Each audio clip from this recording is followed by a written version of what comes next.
ہمارے جو شیعہ بھائی ہیں ان کے گھروں میں آپ دیکھیں گے انہوں نے وہ غازی باز کا وہ پنجہ لگایا ہوتا ہے، لوہے کا، سٹیل کا بنا ہوا، ایز اے سمبل. تو میں ان سے ایک معصومانہ سوال کرتا ہوں کہ آپ اپنے علماء سے ذرا پوچھیں کہ وہ پنجہ جس کو اللہ نے اپنا ہاتھ قرار دیا قرآن میں، سورہ فتح میں، بیعت رضوان کے موقع پر نبی علیہ السلام جب صحابہ کی بیعت لے رہے تھے تو اللہ نے فرمایا کہ ان کے ہاتھوں کے اوپر اللہ کا ہاتھ تھا، اے نبی جب آپ ان سے بیعت لے رہے تھے صلی اللہ علیہ وآلہ وسلم. تو رسول اللہ کے ہاتھ کو اللہ نے اپنا ہاتھ قرار دیا، فزیکلی نہیں، ایک آنر کے طور پہ. پھر قرآن میں آیا غزوہ حنین کا ذکر، وما رمیت اذ رمیت ولکن اللہ رما.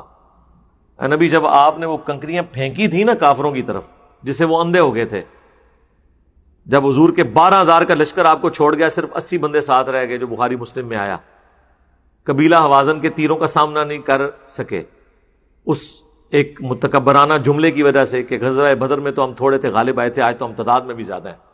تو اللہ نے فرمایا پھر زمین تمہارے لیے کیسی تنگ ہوگی، بھاگنے کی جگہ بھی تمہیں نہیں ملی.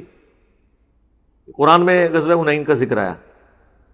تو اس وقت نبی علیہ السلام فرنٹ سے لیڈ کرتے ہوئے، انا النبی لا کذب انا ابن عبد المطلب، میں نبی ہوں اس میں کوئی شک نہیں ہے، میں عبد المطلب کا بیٹا ہوں، یہ کہتے ہوئے آپ رجز پڑھتے ہوئے ایک کنکریوں کی مٹھی بھری اور کافروں کی طرف بھیجی، ایسے کر کے ہر کافر کی آنکھ میں وہ جا کے کنکر پڑا. اور روحانی طور پہ اللہ تعالیٰ نے حضور کے ہاتھوں کی برکت سے معجزہ ظاہر کیا، یہ فتح ہوئی، لیکن اللہ نے اسے اپنی طرف منسوب کیا کہ نبی جو آپ نے وہ کنکریاں پھینکی تھی نا، وہ آپ نے نہیں پھینکی تھی، وہ تو اللہ نے پھینکی تھی، جب کہ آپ نے پھینکی تھی. تو حضور کے ہاتھ کو اللہ نے اپنا ہاتھ قرار دیا. تو کیا مولا علی جب 5 سال تک، آلموسٹ 5.5 سال تک خلیفہ راشد رہے ہیں، تو رسول اللہ کے پنجے کی شبیہ بنا کے انہوں نے اپنے گھر کے اوپر یا مسجد نبوی میں یا کوفے کی جامع مسجد میں لگائی تھی؟ ٹائم قیامت تک جے جواب دینا جے اس گل دا. تو سرکار جے حضور دا پنجہ نہیں ہے نا تے اور تے کوئی پنجہ شاہی کوئی نہیں.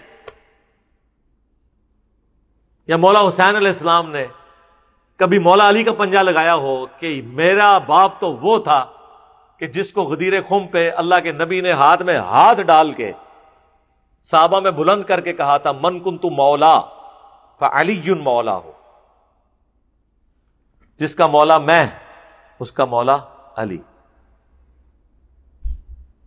تو میرے باپ کا ہاتھ رسول اللہ نے اپنے ہاتھوں میں لیا تھا، لہذا میں مولا علی کے پنجے کی شبیہ اپنے گھر میں لٹکا لوں یا اس کا جھنڈا بنا دوں.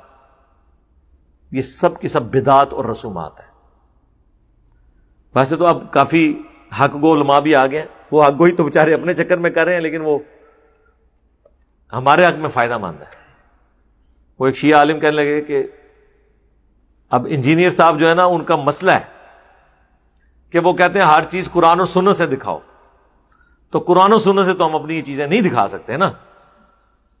وہ اپنی شیعہ پبلک کو ٹھنڈا کر رہا تھا کہ انجینئر صاحب کو نہ مجبور کیا کریں کہ وہ ٹوٹلی ہماری باتیں مانیں، حالانکہ ہم ان کی نہیں مان رہے ہوتے، نہ انہیں کہتے ہیں وہ ہماری مانیں، ہم کہتے ہیں جو حق بات ہے وہ قبول کریں.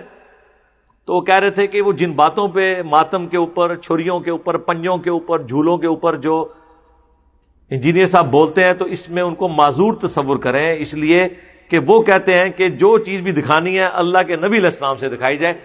تو اللہ کے نبی سے تو ہم یہ چیزیں نہیں دکھا سکتے. سرکار میری یہی کامیابی ہے، بس رکو ذرا، بس ادھر ہی رک جاؤ، آگے نہ چلو.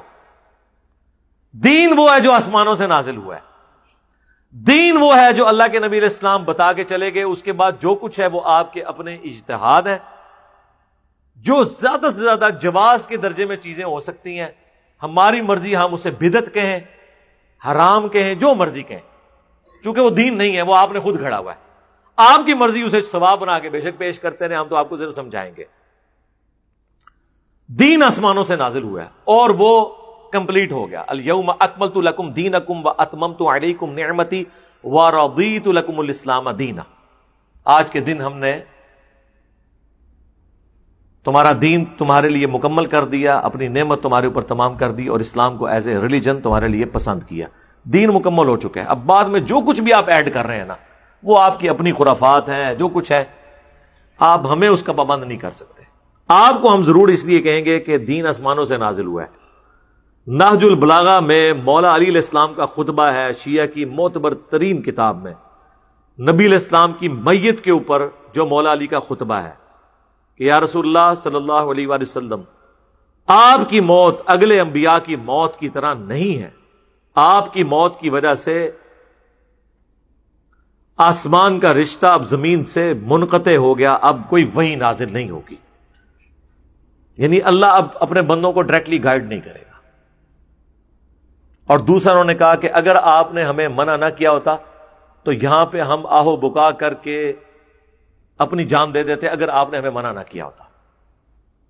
ماتم بھی فارغ اور عقیدہ امامت کی ایسی شکل بھی فارغ جس میں کوئی یہ عقیدہ رکھے کہ آسمان سے کوئی خبریں کسی امام یا کسی بابے کے اوپر نازل ہوتی ہیں، چاہے وہ شیعوں کا امام ہو یا حنفیوں کا، شافیوں کا، مالکیوں کا یا حنبلیوں کا امام ہو.